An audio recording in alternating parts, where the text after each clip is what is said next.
नमस्ते दोस्तों, आशा की बैठकी में आपका स्वागत है।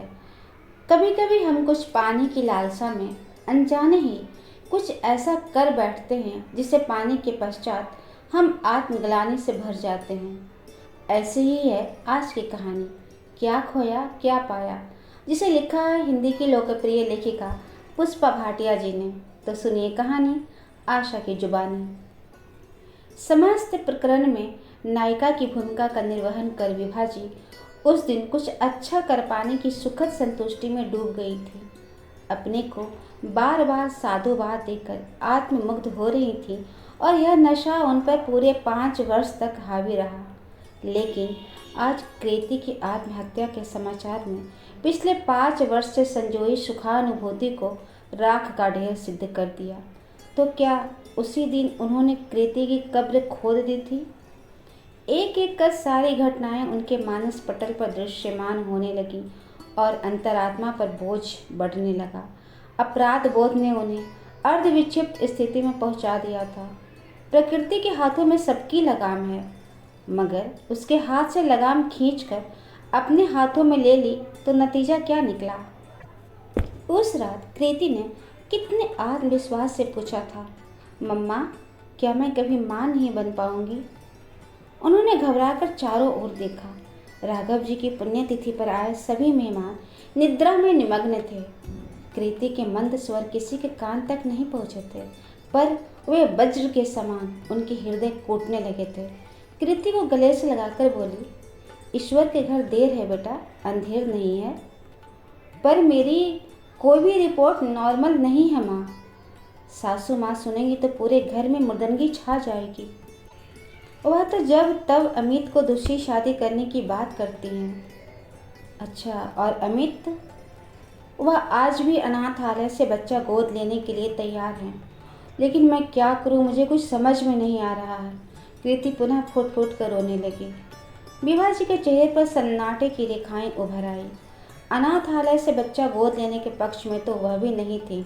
पता नहीं किस कुल और गोत्र का होगा, स्वभाव संस्कार भी तो उसी के अनुरूप होंगे। कृति से अपने मन की बात कर समझाने की कोशिश की थी उन्होंने। कुछ दिन और इंतजार करो बेटा, शायद कोई चमत्कार ही हो जाए। नहीं माँ, अब हम हर तरह से नाउम्मीद हो चुके हैं। ऐसा क्यों सोचते हो? आज के युग में मेडिकल साइंस ने इतनी तरक्की कर ली है और तुम हो कि मन छोटा किए बैठी हो। मेरी एक दोस्त है, फर्टिलिटी एक्सपर्ट हैं, एक बार मैं उनसे मिल लेती हूँ। पर माँ, इसमें तो काफ़ी खर्च आएगा। अरे बेटा, अपनी खुशी को पैसों के तराजू से तोल रही हो? जो भी खर्च होगा उसे मैं करूँगी। चलो उनसे मिल लेते हैं। कृति को आश्वस्त करने के बाद विभा जी का मन चिंताग्रस्त हो उठा। कृति के सास ससुर कंजूस तो थे ही, उनकी विचारधारा भी रूढ़िवादी थी। यदि सफलता नहीं मिली तो क्या होगा? फिर मन के दूसरे कोने से पुरजोर स्वर उभरा, यूं हाथ पर हाथ धरकर भी तो नहीं बैठा जा सकता। विभा स्वयं डॉक्टर नहीं थी, लेकिन अस्पताल में डॉक्टरों के साथ काम करने का अच्छा खासा अनुभव था उन्हें। नेट पर जाकर उन्होंने कृति जैसी कुछ अन्य केसेस पर नज़र दौड़ाई, कई मेडिकल जर्नल पढ़े। पूरी तरह संतुष्ट होकर उन्होंने कृति का इलाज शुरू करवाया और फीस जमा कर दी। अगले कुछ दिन ब्लड टेस्ट, अल्ट्रासाउंड और कई तरह की जांचों की भीड़ चढ़ गए। अपनी वृद्धावस्था भूलकर वह कभी अस्पताल की 2-2, 3-3 सीढ़ियाँ एक साथ लांघ कर कृति के पास पहुंच जाती, कभी डॉक्टरों से विचार विमर्श करती, तो कभी बेटी का मनोबल बढ़ाती और आगे बढ़कर दामाद को हिम्मत बंधाती। जिस दिन उन्हें पता चला कृति प्रेग्नेंट है और पूरे 9 महीने बाद उन्हें 2-2 बच्चों की नानी बनने का गौरव प्रदान करने वाले हैं, उनका मन खुशी से झूम उठा था। नियत समय पर नातियों का जन्म हुआ, बधाइयाँ गाई गई, मंदिरों में चढ़ावे चढ़े, गुरुद्वारों में लंगर का आयोजन हुआ। अपने सारे मित्रों परिजनों को बुलाकर उन्होंने एक शानदार दावत का आयोजन इतनी धूमधाम से किया कि उनके समधी के मुख से बेसाख्ता निकल गया। समधिन जी, आपने तो फिर से वैसे ही धूम मचा दी है जैसे 3-4 साल पहले बच्चों के विवाह पर की थी। सचमुच बहुत रौनक की थी उन्होंने। पूरी बिल्डिंग जगरमगर कर रही थी। लॉन रोशनी से नहा गया था। बधाई देने वालों का तांता लगा था। विभा जी अति प्रसन्न थी। प्रसन्नता के अतिरेक में डूबे उनके मन ने अपनी संध्या में रोशनी का एक सुंदर सपना भी बुन लिया था। वह बार बार उस सपने को देख रही थी, मगर न तो आंखें थक रही थी और न मन।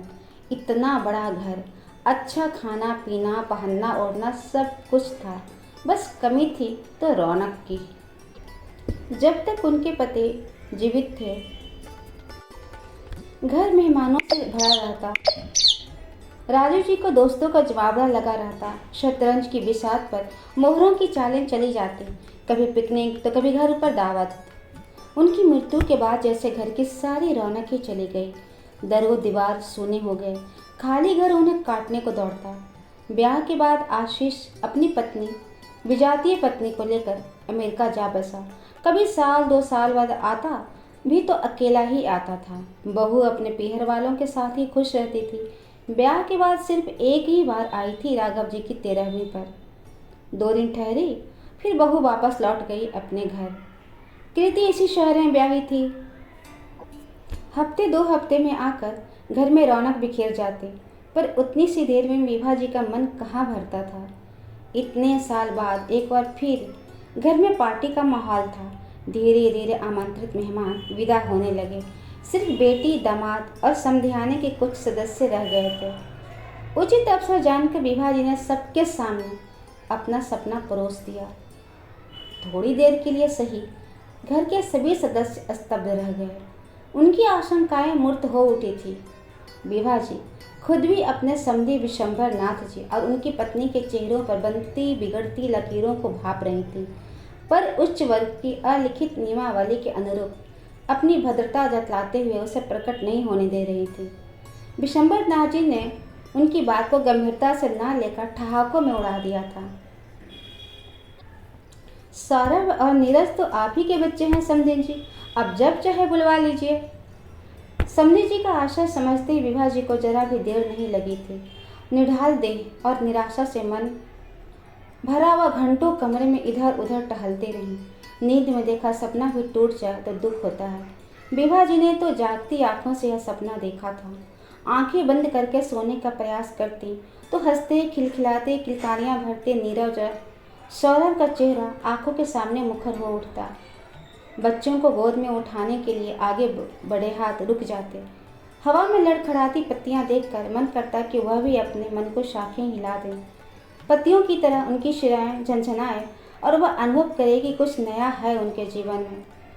अगले ही पल आसपास नजर जाती तो सब कुछ वैसा ही स्थिर पाती। धीरे धीरे विभा जी का स्वास्थ्य गिरने लगा। न भूख लगती न प्यास। बात करती तो जुबान लड़खड़ाने लगती। नींद न आने के कारण आंखों के नीचे काले गड्ढे उभर आए थे। कृति अनभिज्ञ नहीं थी माँ के दुख से। अकेलापन उन्हें किस तरह साल रहा है इस बात का अंदाजा भी था उसे, पर सास ससुर और अमित के सामने खुद को विवश पाती थी। एक दिन उसने अमित से कहा, माँ ने हमारे लिए इतने त्याग किए हैं, क्या हम उनकी यह इच्छा भी पूरी नहीं कर सकते? क्या बात कर रही हो कृति? हर औरत अपने घर परिवार के लिए त्याग करती है, इसमें नया क्या है? अमित भी अपने जिद पर अड़े रहते। अमित, मेरी माँ घर की रीढ़ थी। वह नौकरी करती और घर भी संभालती। हम भाई बहन के पास उन्होंने अभाव फटकने भी नहीं दिया। हमारी खुशी के लिए वह कुछ भी कर सकती थी। धीरे धीरे पत्नी की बातों ने अमित के मन को भी पिघलाना शुरू कर दिया था।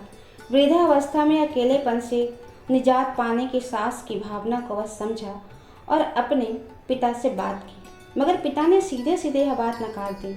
उन्होंने अपने ही बेटे पर गुस्सा आने लगा कि वह कैसे अपने बेटे को सास को सौंप सकता है। कृति माँ की चिंता में खोई खोई सी रहने लगी। माँ का याचक रूप उससे भीतर तक तोड़ देता। जीवन में माँ ने उससे सबसे पहली बार कुछ मांगा था और वह लाचार थी। वह सम्राट कुल की संस्कार संपन्न पुत्री और बहू थी, लेकिन मानवीय भावनाओं और दुर्बलताओं से परे नहीं थी। धीरे धीरे ये दुर्बलताएं उस पर हावी होने लगी। दबंग सास ससुर और उनके हाथ की कठपुतली बने पति के प्रति उनकी निष्ठा समाप्त होने लगी। आत्मग्लानि क्रोध में बदलने लगी। सौरभ और नीरज उसके बच्चे हैं। क्या उसे यह अधिकार भी नहीं कि उनमें से एक बेटे को अपनी माँ को दे सके? आखिर कृति ने एक निर्णय लिया और नीरज को माँ के पास छोड़ आई। हालांकि विभा से उन्होंने इतना ही कहा कि शाम तक घर से कोई आकर नीरज को ले जाएगा, मगर घर लौटकर जब उसने बताया कि नीरज को माँ के पास छोड़ आई है तो वहाँ तो कोहराम मच गया। कृति की इतनी हिम्मत कि वह अपने निर्णय स्वयं लेने लगे। अमित ने यह क्रोध में ऐसा आपा खोया कि पत्नी पर हाथ उठा दिया। पति से ऐसे व्यवहार की उम्मीद नहीं थी कृति को। उसने न कभी ऊंचे स्वर में किसी से बात की थी, न किसी का अनादर किया था। आज उन सबके कठोर व्यवहार से उसे ऐसा महसूस हो रहा था जैसे उसका इस परिवार में कोई अस्तित्व ही नहीं था। गुस्से में बोली, नीरज मेरा बेटा है, 9 माह उसे मैंने अपने गर्भ में रखा, पर सब पीड़ा भी मैंने ही सही। इस नाते उस पर सर्वप्रथम मेरा हक है। मैं उसे किसी गैर के घर नहीं, अपनी माँ के घर छोड़कर आई हूँ। फिर आप लोग ये कैसे भूल गए कि मेरी माँ के प्रयत्नों से ही इस हवेली का सुनापन दूर हुआ है। कृति के शब्दों ने मानो खौलते दूध में नींबू निचोड़ दिया था। तो क्या इसलिए तुम्हारी माँ अपने ऋण को ब्याज समेत वसूल करने की फिराक में है? अमित ने दांत भींच कर पूछा तो कृति आपे से बाहर हो गई। कितने दिन जिएगी माँ? नीरज है तो हमारा बेटा ना, कुछ दिन माँ का दिल लगा रहेगा और वह अकेलापन महसूस नहीं करेंगी। कृति इस अपमान से आहत अपने कमरे में गई और दरवाज़ा बंद कर लिया। उसे कोई मनाने न आया तो क्रोध के आवेश में उसने विशंभर जी की नींद की गोलियों वाली शीशी खोली और गले में उड़ेल ली। अमित ने सोचा कृति गुस्से में है, सुबह तक गुस्सा उतर जाएगा, लेकिन सुबह दरवाज़ा नहीं खुला तो उसे संदेह हुआ। दरवाज़ा न खुलना था और न ही खुला, उसे तोड़ा गया। पुलिस को खबर की गई और विभा जी को सूचित किया गया। रोती कलपती विभा कृति के ससुराल पहुंची। पहुंचते ही वह स्थिति ताड़ गई थी। उन्हें याद आई कृति के घर वालों से पिछली मुलाकात। कितनी घृष्टता से विशंभर नाथ जी ने उनसे कहा था, बेटी बहू पर बस नहीं चला तो बेटी की औलाद पर आंखें गड़ाकर बैठ गई हैं आप। एक पल को उन्हें लगा इन सब की जड़ में वह खुद है। फिर अचानक बिजली की तरह इस काले साये में भी उन्हें एक रुपहली रेखा दिखाई दी, अपने सपने को मूर्त रूप देने की। कुछ ही देर में विभा ने वकील को बुलाकर कृति की मौत का जिम्मेदार अमित और उसके माता पिता को ठहरा दिया। साथ ही उनके खिलाफ पुलिस केस बनाने की धमकी भी दी। कृति की मौत का दुख उसके सास ससुर और अमित को भी था। वह भी कृति के ऐसे कदम से बहुत आहत थे। दूसरी ओर कानूनी स्थिति देख सब बुरी तरह से डरे हुए थे। विभा ने जैसा सोचा था वैसा ही हुआ। समधी और समधिन और अमित ने लिखा पढ़ी के साथ नीरज को विभा जी को देने का सौदा कर लिया। रात बैठे बैठे कट गई। सुबह विभा को कुछ नई सी लगी। पुलिस विभा से पूछताछ कर रही थी। आपकी बेटी को ससुराल में कोई कष्ट तो नहीं था? कोई परेशानी तो नहीं थी? उसे कोई तंग तो नहीं कर रहा था? नहीं नहीं, मेरी बेटी को ससुराल में कोई कष्ट नहीं था। समधी जी सज्जन पुरुष हैं, दामाद भी भले हैं। असल में कृति हर समय मानसिक अवसाद से घिरी रहती थी, शायद इसलिए उसने इतना बड़ा कदम उठा लिया। विभा नीरज को घर तो ले आई, पर धीरे धीरे उन्हें महसूस होने लगा कि कृति ने आत्महत्या नहीं की, खुद उन्होंने अपने बेटी को आत्महत्या करने के लिए मजबूर किया है। आत्मग्लानि बढ़ने लगी। व्यवहारिक जगत से उन्होंने भले ही सौदा कर लिया था, पर अब अपनी आत्मा से सौदा नहीं कर पा रही थी। वह फूट फूट कर रोने लगी। इन आंसुओं में न दिखावा था न बनावट। जिस छोटी सी खुशी को पाने के लिए उन्होंने तमन्ना की थी, वह इस अग्निकुंड से होकर निकलेगी, यह बात तो उनके लिए कल्पना अतीत थी। लेटे लेटे उन्हें कब नींद आई पता नहीं चला। सपने में वह कृति को देख रही थी। कुछ माह पहले तक सब कुछ कितना अच्छा था ना कृति। नीरज को पाकर मैंने तुझे खो दिया मेरी बच्ची, मैं तेरी कसूरवार हूँ। विभा फुट फुट कर रोने लगी। नहीं माँ, असली कसूरवार आप नहीं, आपके दामाद और समधी और समधिन हैं। इतना कहकर कृति ना जाने कहाँ खो गई। विभा जी बंद पलकों में उसकी बाट जो रही थी और हाथ उनका नन्हे बच्चे नीरज की पीठ सहला रहा था। क्या खोया क्या पाया कि द्वंद्व में उलझा विभा का मन अभी भी बेचैन था। इतिश्री। ऐसे ही रोचक और साहित्यिक कहानी को सुनने के लिए कृपया इस चैनल को सब्सक्राइब कर लें।